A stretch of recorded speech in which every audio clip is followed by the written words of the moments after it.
పరిశుద్ధమైన తండ్రి, నీ పరిశుద్ధ నామమునకై స్తుతులు, వందనాలు తండ్రి. యెహోషువ గ్రంథములో నుండి కొన్ని విషయాల్ని ధ్యానం చేయటానికి నీ దాసునైన నన్ను బలపరచండి. అల్పుణ్ణైన నాకు నీ జ్ఞానము, నీ నడిపింపు, నీ సహాయము దయచేయమని యేసు ప్రభు నామమున వేడుకుంటున్నాం తండ్రి. ఆమెన్.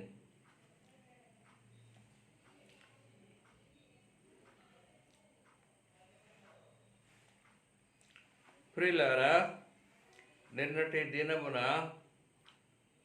హోషేయ గ్రంథము 1వ అధ్యాయములో హోషేయ ప్రవక్త వెళ్ళి ఒక వ్యభిచారి స్త్రీని పెళ్లి చేసుకున్నప్పుడు, గోమెరుని పెళ్లి చేసుకున్నప్పుడు ఆమెకి మొదటగా పుట్టిన కుమారుడుకి యెజ్రెయేలు అని పేరు పెట్టమన్నాం. యెజ్రెయేలు లోయలో యెహూ చేసిన దోషాలను బట్టి వారిని నేను శిక్షింతును, వారిని రాజ్యముగా ఉండకుండా చేసేదను, చెదరగొట్టేదను. దోషాన్ని బట్టి వారిని, ఇశ్రాయేల్ ప్రజల్ని చెదరగొట్టేదను. ఇప్పుడు ఆ విషయాల్ని ధ్యానించుకుంటూ మరికొన్ని విషయాలు. The time was prosperous time, 8th century BC. అభివృద్ధి పథకములో ప్రయాణిస్తున్న ప్రపంచాలు అభివృద్ధిలోకి వస్తున్న సమయాల్లో, అన్ని దేశాలు అభివృద్ధిలోకి వస్తున్న సమయాల్లో ఇశ్రాయేలీలు వారికి డార్క్ ఏజ్, భయంకరమైన ఇబ్బందులు, శ్రమలు పొందిన దినాలు, శత్రువుల చేత తొక్కబడిన దినాలు. They went into tin mines and carnivals. భయంకరమైన శ్రమ, దాసత్వము, అన్యుల యొక్క విగ్రహాల దగ్గర డాన్సులు వేసేవారుగా, అన్యుల యొక్క విగ్రహాల్ని ఆరాధించేవారుగా. మరి షోమ్రోను కూడా అన్యుల చేత స్థాపించబడి, అన్య విగ్రహాలతో స్థాపించబడినందువల్ల వారికి వచ్చిన భయంకరమైన దీనస్థితిని అంతకుముందు చెప్పుకున్నాము. నిన్న షోమ్రోను మరి యెజ్రెయేలు మైదానములో యెహూ చేసిన కార్యములు, ఆహాబు ఇంటి వారి మీద ఎలాంటి ఎక్సెసివ్ క్రూయాలిటీ, ఎక్సెసివ్ రివెంజ్, దేవుడు చెప్పిన దానికన్నా అధిగమించి క్రూరత్వాన్ని చెప్పినట్టుగా, దేవుడు దాన్ని శిక్షించినట్టుగా మనం కొన్ని విషయాలు ధ్యానం చేసి ఉన్నాము. ఇక్కడ మరి హోషేయకి గోమెరుకి పుట్టిన కుమారులు రెండోసారి లోరుహామా అనే పేరు పెట్టమన్నాడు. లోరుహామా అనే చిన్నది జాలి పొందనిది. సాధారణంగా చిన్నపిల్లలు, ఆడపిల్లల మీద మనుషులకు జాలి ఎక్కువ ఉంటుంది. ఇలాంటి దాని మీద జాలి పొందనిది. తన దోషమును బట్టి, తన పితరుల దోషమును బట్టి, తన అతిక్రమమును బట్టి, ఇశ్రాయేల్ ప్రజలు నాయకుల అతిక్రమాలను బట్టి, వారి యొక్క విగ్రహారాధన బట్టి దేవుడి చేత జాలి పొందనిది అనే పేరు. ఆమె పాలిడిచిన తర్వాత మళ్ళీ గర్భవతి ఇంకో కుమారుని కన్నప్పుడు లోఅమ్మీ అనే పిల్లోడి పేరు లోఅమ్మీ. లోమెరుని అమ్మి అనగా, మీరు నా జనము కారు, నేను మీకు దేవుణ్ణి కాను. మీరు నాకు కుమారులు కారు, బిడ్డలు కారు, నేను మీకు తండ్రిని కాను. ఇలాంటి దేవుడు విసుగుదల, దేవుడు వారి మీద ఇచ్చిన శాపము, ప్రియులారు, ఇవన్నీ కూడా మరి ఒకవేళ హోషేయ ప్రవక్తకు ఒకవేళ దర్శనమని కొంతమంది అంటారు. లేదు, ఇలాంటి దాన్ని పెళ్లి చేసుకోమని దేవుడు చెప్పాడు అని కొంతమంది అంటారు. అలాంటిది ఎలాంత భయంకరమైందో అలాగే నా ప్రజలు, ఇశ్రాయేలు ప్రజలు ఎలాంటి భయంకరమైన వారు, భయంకరమైన అన్యులతో, అన్యుల జాతరలో కలిసి విగ్రహారాధకులు. వారిని చూడటానికి, వారిని జ్ఞాపకం చేయటానికి నువ్వు వేశ్యని చేసుకోమని చెప్పినట్టుగా కొంతమంది చెబుతారు. ఏదైనప్పటికీ కొరింథీ పత్రిక, మొదటి పత్రిక 10వ అధ్యాయం 11వ వచనంలో ఏముందంటే, ఈ సంగతులు దృష్టాంతరముగా సంభవించి యుగాంతమందున్న మీకు బుద్ధి కలుగుటకై వ్రాయబడి ఉన్నవని పరిశుద్ధుడైన పౌలు రాస్తూ ఉన్నాడు. సీనాయ ప్రయాణములు, సీనాయరణ్యములు, వారి యొక్క సణుగులు, వారి యొక్క గొణుగులు, వారి యొక్క వ్యతిరేకత, వారి యొక్క ఎదురు తిరుగుటు, దేవుడు వారికి పంపిన ఉగ్రతలు, కీడు, తాపకరమైన సర్పములు, ఇవన్నీ చూసినప్పుడు ఇవి దృష్టాంతరముగా రాయబడి సంభవించి యుగాంతమందున్న మీకు బుద్ధి చెప్పుటకై ఇవి వ్రాయబడి ఉన్నని పరిశుద్ధులైన పౌలు చెప్తున్నాడు. ప్రియులారా, ఈ దినాలు యుగాంత దినములు, అంత్య దినములు, ప్రభు రాకడ, ప్రభు దినము సమీపముగా ఉన్న దినములు, దేవుడు చెప్పిన రుజువులు, కరువులు, యుద్ధములు, వ్యాధి బాధలు, భయంకరమైన తెగుళ్ళు, ఉపద్రవాలు, మరి దోపిడీలు, నాశనాలు, దుర్నీతి, చెడుతనము, ఇవన్నీ కూడా బహుగా విజృంభించుతున్న దినములు, అంత్య దినములు. యుగాంతమందు మీకు దృష్టాంతరముగా యుగాంతమందు మీకు బుద్ధి కలుగుటకై చెప్పబడిన మరి దృష్టాంతరములని పరిశుద్ధుడైన పౌలు రాస్తూ ఉన్నాడు. ప్రియులారా, అవి సంభవించినవి అనేకమైన శిక్షలు వచ్చినట్టుగా మనము చూసి ఉన్నాము. అయితే దేవుడు జాలి కనికరము కలిగినవాడు. దేవుడు జాలి కనికరము కలిగినవాడు. 2వ అధ్యాయము ఈరోజు మనం ధ్యానం చేయబోతున్నాం. కొన్ని వచనాలు 13, 14, 15 వచనాలు ధ్యానం చేస్తూ అది నన్ను మరచిపోయి నగలు పెట్టుకొని శృంగారించుకొని బయలుదేవతలకు ధూపం వేసి ఉండుటను బట్టి, దాని విట్టకాండను వెంటాడుటను బట్టి నేను దానిని శిక్షింతును. ఇదే యెహోవాకు. ఇశ్రాయేలు అనే ఒక జనాంగాన్ని గురించి మాట్లాడుతున్నాడు. ఇశ్రాయేలు అనే తన బిడ్డలు, తన ప్రజలు, ద ప్రిన్స్ ఆఫ్ గాడ్, దేవుని యొక్క రాజపుత్రులైన అబ్రహాము సంతానమైన, వాగ్దాన సంతానమైన, నిబంధన ప్రజలైన వారు చేసిన అవిధేయత, అతిక్రమాలను బట్టి దానికి ఒక పేరు, దానిని నేను శిక్షించేదను. ఇశ్రాయేలుని ఒక సమాజాన్ని, ఒక కమ్యూనిటీ, తన ప్రజలను ఉద్దేశించి, ఒక నేషన్ను ఉద్దేశించి దేవుడు మాట్లాడుతూ దాన్ని నేను శిక్షింతును. ఇదే యెహోవా వాక్కు అని చెప్తున్నాడు. ఇదే యెహోవా వాక్కు. పిమ్మట బట్ అనే మాట వాడొచ్చేమో. పిమ్మట దాన్ని శిక్షింతును, పిమ్మట. Some are glorious but is the bit of poison అని చెప్తారు. బట్ అని చెప్తే అన్నీ మంచి చెప్పి బట్ అంటే అయ్యో ఏదో చెడు ఉందని అర్థం. కానీ ఇక్కడ వారినిలాగు నేను వారి దోషములు బట్టి నేను శిక్షింతును. బట్ కానీ అయినా పిమ్మట దేవుడు ఇంకేదో చెప్పబోతున్నాడు. ప్రియులరా, దాన్ని ఆకర్షించి అరణ్యములోనికి కొనిపోయి అక్కడ దానితో ప్రేమగా మాట్లాడు. ఏ గ్లోరియస్ బట్. దేవుని మహిమ, దేవుని యొక్క ప్రేమ, దేవుని యొక్క నీతి, దేవుని యొక్క శాంతి భద్రతలు, దేవుని యొక్క కేర్ అండ్ షేర్, ఆయన యొక్క మనల్ని ఏ రీతిగా ప్రేమిస్తున్నాడు. బట్ ఎంత చేస్తున్నాడు. నిన్న చాలా మొన్న చెప్పుకున్నాము. ఇశ్రాయేల్ దోషాలు, అతిక్రమాలు ఎన్నెన్నో చెప్పుకున్నాము. బట్ కానీ అయిన పిమ్మట దాన్ని నేను ఆకర్షించి అరణ్యములోనికి కొనిపోయి అక్కడ దానితో ప్రేమగా మాట్లాడిన. ప్రియులార, ప్రేమ గీతాలు, అలంకారాలు దృష్టాంతరముగా ఆ రోజు సంభవించి యుగాంతమందున్న మనకి బుద్ధి కలుగుటకై వ్రాయబడి ఉన్నవని పరిశుద్ధుడైన పౌలు రాస్తున్నట్టుగా ఇవన్నీ దృష్టాంతరాలు. ఎలా జరుగుతుంది? అయితే దేవుని ప్రేమ ఎలా ఉంది?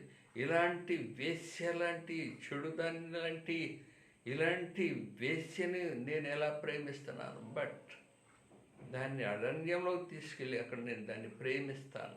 ప్రియులారా, యేసు ప్రభు చెప్పాడు, నేను పైకెత్తబడిన తర్వాత, ఆరోహణమైన తర్వాత, తండ్రి దగ్గరికి వెళ్ళిన తర్వాత అనేక మంది నా వద్దని ఆకర్షించుకుంటాను. ప్రజలు, దుష్టులు, దుర్మార్గులు, ద్రోహులు, ఏ ఒక్కడు నీతిమంతులు లేడు. అరికాలు మొదలుకొని ఆ తల వరకు అంతా ద్వేషము, పగ, ఈర్ష్య, క్రోధము, ద్వేషముతో ఉన్న ఈ ప్రజల్ని నేను ఆకర్షిస్తాను. దేవుడు ప్రేమ గలవాడు, దేవుడు ప్రేమ గలవాడు. నేను వారిని ఆకర్షిస్తాను, దాన్ని శిక్షిస్తాను. మరి దాన్ని శిక్షించినంత మాత్రమే సరిపోదు, దాన్ని శిక్షించినంతనే సరిపోదు, కానీ తర్వాత ఇంకేదో శిక్ష, పెద్ద శిక్ష ఉన్నది. ఆ శిక్ష అంతా ఆయన భరించేవాడు. ఆయన స్వరూపము లేనివాడు, సొగస్సు లేనివాడు, ఆయన చూడనల్లినవాడు. ఆయన ముఖరూపం మారిపోయింది. ఆయన మన దోషములు భరించి, మన వ్యసనలు సహించి, మన పాపమును సహించిన యేసు ప్రభు. యెషయా గ్రంథము 53 అధ్యాయములో మనకు తెలుసు, ఆయన మన పాపమును, మన భారమును సహించి, వ్యసనములు, ఇలాంటి పాపము, దోషము, అపరాధములు అన్నీ, వ్యాధి, బాధ, మనకున్న తెగులు, మనకున్న పాప హృదయము, ఈ వీటన్నిటి కోసం ఆయన మొత్తబడినవాడు గాను, శ్రమ నొందినవాడు గాను, వేదన పొందినవాడు గాను, శిలువ మీద ఆయన పొందిన మరణం చేత, శ్రమ చేత, పనిష్మెంట్ చేత దీన్ని ఎత్తివేయటము దేవుని యొక్క సంకల్పం. దాన్ని శిక్షింతును, తర్వాత దానితో ప్రేమగా మాట్లాడుతును. అది పొందిన శిక్ష చాలదే దానికి రక్షణ కొరకు, ఇంకేదో శిక్ష. మన ప్రభు అయిన యేసు క్రీస్తు దాన్ని శిక్షించాడు, ప్రేమించాడు. ప్రేమగా మాట్లాడుదును. అక్కడి నుండి దాన్ని తోడుకొని వచ్చి దానికి ద్రాక్ష చెట్లను ఇచ్చేదను, ఆకోరు లోయను నిరీక్షణ ద్వారముగా చేసేదను. బాల్యమున ఐగుప్తు దేశంలో ఉండేది వచ్చినప్పుడు నా మాటలు వినినట్లు అది ఇచ్చట నుండి నా మాట వినును. నీవు బయలువని నన్ను పిలువక, నా పురుషుడనియు నన్ను పిలుచును. ఇదే యెహోవా వాక్కు. ఇక నుండి బయలుదేవత, విగ్రహారాధన, నీచమైన బ్రతుకు, నీచమైన వేరే విటకాండతో జీవించిన జీవితము, చెడుతనము, ఇలాంటి విగ్రహారాధన, దుష్టమైన, చెడు, అసహ్యమైన విగ్రహారాధన, వారి మీద మధ్య వీధి డాన్సులు, వారి విగ్రహాల దగ్గర డాన్సులు, వారి విగ్రహ ఆఫ్ డ్రెస్తో బట్టలు లేని స్థితిలో ఉన్న, చెడు స్థితిలో ఉన్న ఈ హీనమైన స్థితి నుండి ఇక బయలని పిలవక, యెహోవా నా దేవుడు, నా భర్త, నా తండ్రి, యెహోవా దేవుడు నా తండ్రి అని పిలిచే రీతిగా నేను heavenly father, God is my heavenly father, ఆత్మ సంబంధమైన వానిగా నేను తీసుకొస్తాను. ఇక మీదట నేను ఇలాంటి రిలేషన్స్, మ్యూచువల్ రిలేషన్స్, నా భర్త mutual relations, express mutual relationship. Only this relationship can bring change and unite together. A relationship అంటే నా భర్త అనే రిలేషన్షిప్ చాలా గొప్పది. ప్రియులారా, దేవుడు సృజించినప్పుడు, ఆదాముని అవ్వని సృజించినప్పుడు మరి చక్కగా he's a good designer, is a good generator, is power giver. దేవుడు సృష్టిని సృజించాడు, దాన్ని ఎలాగో దానికి ఎగ్జిస్టెన్స్, ఉనికి పట్టు ఎలా కావాలో దాన్ని అంతా డిజైన్ చేసిన వాడు.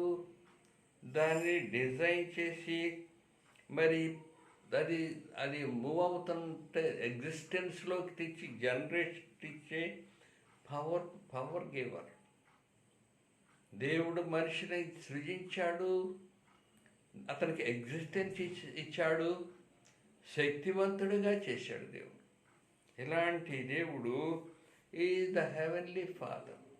అయితే ఆ రిలేషన్షిప్ పాడైపోయినందువల్ల, బ్రేక్ అయినందువల్ల, ఆ రిలేషన్షిప్ మనుషుడు దూరం చేసుకున్నట్టు వల్ల దాని కొరకు ఇదంతా, ఈ అవస్థ అంతా, ఈ దురవస్థ అంతా, ఈ పాపము హస్బెండ్. అయితే వైఫ్ అండ్ హస్బెండ్ రిలేషన్షిప్ గొప్పది. దేవుడు చేసినప్పుడు మరి రెండు north pole, south pole, negative poles. ఈ నెగటివ్ పోల్స్ ఆకర్షించుకుంటాయి, సేమ్ పోల్స్ తిరస్కరిస్తాయి, నెట్టేస్తాయి. Negative pole and positive pole they bring together. అవి రెండు ఆకర్షించుకుంటాయి. అలాగే స్త్రీని గాను పురుషుని గాను దేవుడు చేసినప్పుడు స్త్రీ స్వభావాలు వేరు, పురుషుని స్వభావాలు వేరు, స్త్రీ యొక్క మూమెంట్స్ వేరు, పురుషుని యొక్క మూమెంట్స్ వేరు, స్త్రీ యొక్క లైంగిక స్థితి వేరు, పురుషుని యొక్క లైంగిక స్థితి, సెక్సువల్ స్థితి, opposite sex, opposite actions, opposite క్రియలు, ఆపోజిట్గా ఉన్న స్వభావాలు, వాటిని రెండింటినీ ఆకర్షించుకుంటే రెండు ఒకళ్ళకి ఒకళ్ళు సహాయకరంగా ఉంటారు, ఒకళ్ళనొకళ్ళు బ్యాలెన్స్ చేసుకుంటారు. ఒకడు టూ మచ్గా ఖర్చు పెట్టేవాడైతే అవి కొంత జాగ్రత్త కలిగింది, ఒకవేళ ఆమె టూ మచ్గా ఖర్చు పెట్టేదైతే అతను కొంత జాగ్రత్త కలిగిన వాడు.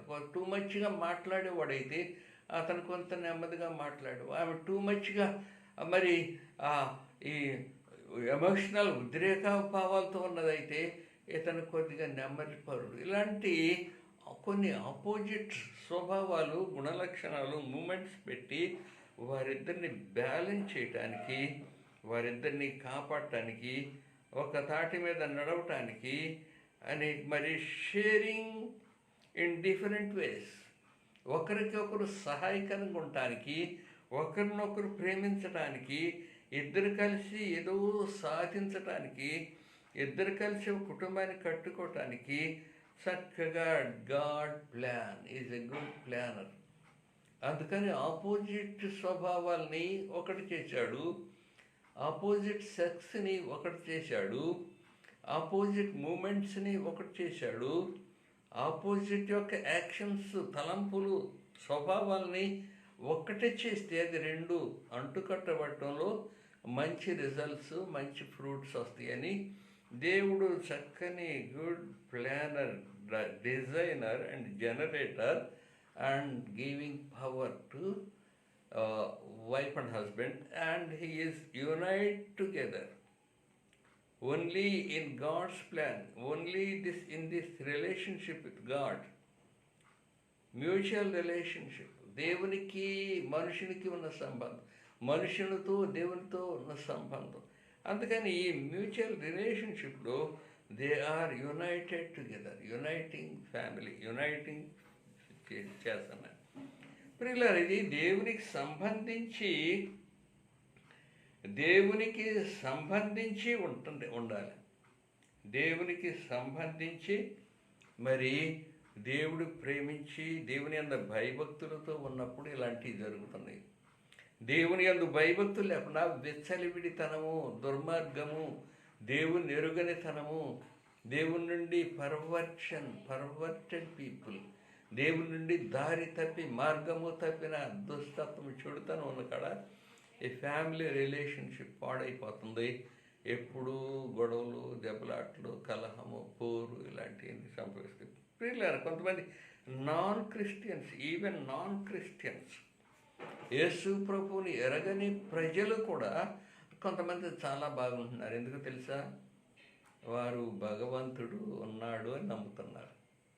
యేసు ప్రభువు భగవంతుడని supreme God, is the supreme God.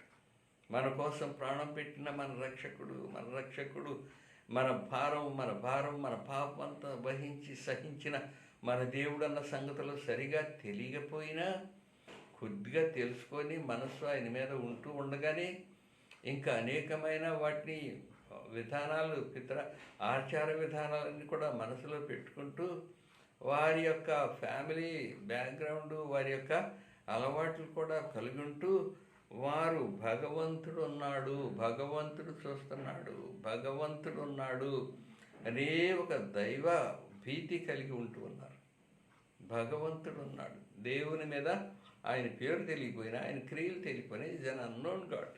ఆయనకి వారికి తెలియపోయినప్పటికీ భగవంతుని మీద భయభక్తులు కలిగి చక్కగా ఉంటున్నారు. దేవుని భర్తని దేవుడిగా ప్రేమిస్తున్నారు, భర్తని దేవుడిగా ప్రేమిస్తున్నారు, బిడ్డలను చక్కగా ప్రేమిస్తున్నారు. చదువు, విద్య, సంస్కారము, నీతి, ఉగ్గుపాలతో వచ్చినట్టుగా వారి పితరుల నుంచి వారు అనిపిస్తూ చక్కగా ప్రేమిస్తారు. Philosophical thoughts are same. Philosophical దేవుని గురించిన ఆలోచనలు, దేవుని గురించిన మరి అభిప్రాయాలు, ఫిలసాఫికల్ థింకింగ్, దైవత్వంతో కూడిన ఆలోచనలు వారి హ్యూమన్ థాట్స్ అవన్నీ ప్యారలల్గా ఉంటాయి. వారు ఏ మతంలో ఉన్నా, వారు ఎక్కడున్నా, వారు యేసుప్రభుని ఎరిగినా ఎరగపోయినా, లేకపోతే కొంత దైవభీతి, దేవుడు చూస్తాడు, ఉన్నవాడు దేవుడు, ఆత్మస్వరూపి, నన్ను గ్రహిస్తాడన్న భయం వల్ల మరి philosophical thoughts they are parallel. అన్ని మతాల్లో అందరిలో ఉన్న సమానత్వాన్ని చూస్తూ వారు దేవుని యందు భయభక్తులు కలిగి వారు చక్కగా జీవిస్తూ ఉన్నారు. But fullness is in Jesus Christ. సంపూర్ణత, సకల సర్వ సంపూర్ణత యేసు ప్రభువులో ఉంది.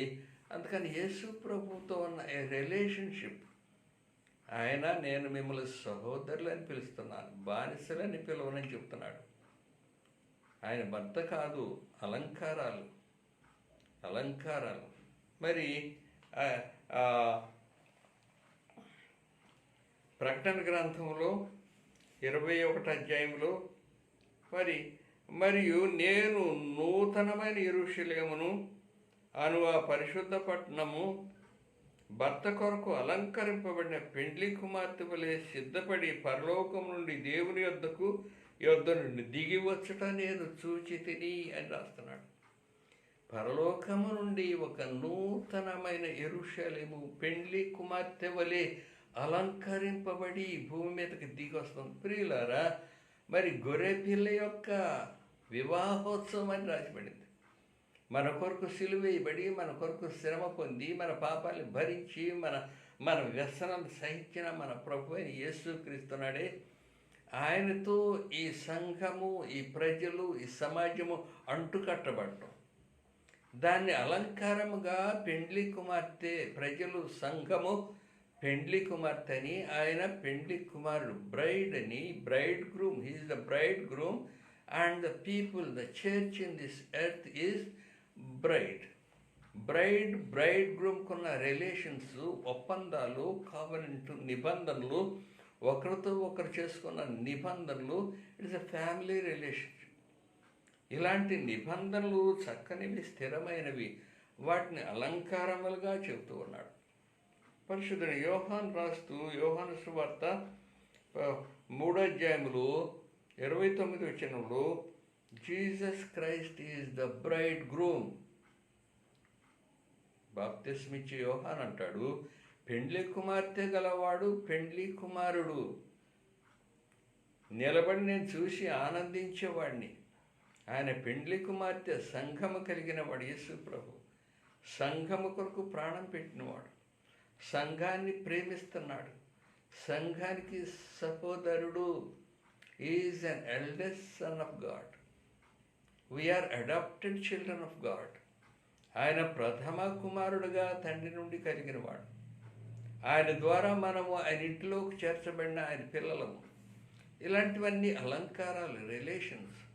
పెండ్లి కుమారుని కోసం అలంకరింపబడిన సంఘము ఆకాశములో నుండి దిగి వస్తున్నట్టుగా చూస్తున్నాం. ప్రియులారా, ఇలాగూ ఒకరితో ఒకరు చక్కని అలంకారాలు.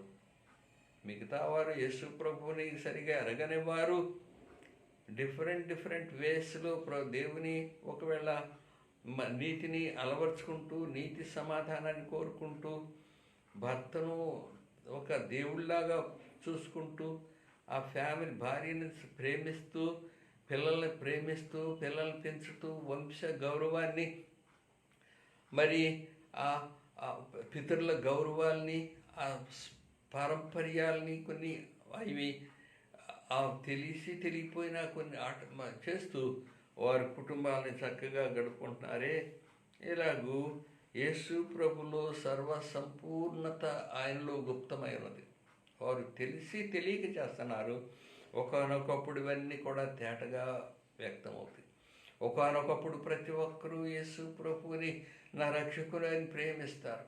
ఒకానొకప్పుడు యేసు ప్రభుని చూసి ఆయన సిలువేసిన వారు కూడా రొమ్ము కొట్టుకుంటారు. అయ్యో ప్రభు, తెలియక మేము ఇలా చేశాము. అవి తెలియకుండా కూడా కొంతమంది ఆయన నీతిని నెరవేర్చే ప్రజలు ఉంటూ ఉన్నారు. ప్రియులారా, యేసు ప్రభు మనల్ని ఇలా ప్రేమిస్తున్నాడు. యేసు ప్రభు ఇలా ప్రేమిస్తున్నాడు. హోషేయ గ్రంథములో మరి 2వ అధ్యాయములో దేవుడు ఏమంటున్నాడంటే, నేను మిమ్మల్ని ప్రేమిస్తున్నాను, నేను మిమ్మల్ని శిక్షించాను, ఇజ్రాయేల్ మైదానములో నేను మిమ్మల్ని శిక్షించాను. ఇజ్రాయేల్ మైదానములో నేను మిమ్మల్ని మరి ఇజ్రాయేల్ అనే మాటకు నేను మిమ్మల్ని రాజ్యముగా లేకుండా చేశాను, ప్రజలుగా లేకుండా చేశాను. చాలా హింసల పాలయ్యారు. తర్వాత లోరుహామ్ అనే మటుకు నేను మీ ఎడ జాలి పొందని వాడను, జాలి చూపించలేదు. లో అమ్మి అనే మటుకు నా జనము కాని వారు, అయితే నేను క్రొత్త నిబంధన చేస్తాను. ఇక నుంచి నేను మీకు దేవుణ్ణి ఉంటాను, మీరు నాకు పిల్లలై ఉంటారు. నేను మీకు దేవుణ్ణి ఉంటాను, మీరు నాకు బిడ్డలై ఉంటారు. మరి ఆ దినమున అది నన్ను మరిచిపోయి నగలు పెట్టుకొని శృంగారించుకొని బయలుదేవతను ధూపం వేసి ఉండుటను బట్టి దాని వెటకాండును వెంటాడుటను బట్టి నేను దాన్ని శిక్షించును. ఇదే యెహోవాకు పిమ్మట. తర్వాత ఏం చేస్తాడు? తర్వాత ఇంకొక నూతన క్రియ ఏంటంటే, దాన్ని ఆకర్షించి అరణ్యములోని కొనిపోయి అక్కడ దానితో ప్రేమగా మాట్లాడుదును. అక్కడి నుండి దాన్ని తోడుకొని వచ్చి దానికి ద్రాక్ష చెట్లనిత్తును. ఆకోరు లోయలోను నిరీక్షణ ద్వారముగా చేస్తున్నాడు. ప్రియులారా, ఆకోరులో అంటే మరి యెహోషువ ప్రజలు తీసుకుని వెళ్ళి మహాపట్నం అని ఎరుకో పట్టణాన్ని జయించాడు.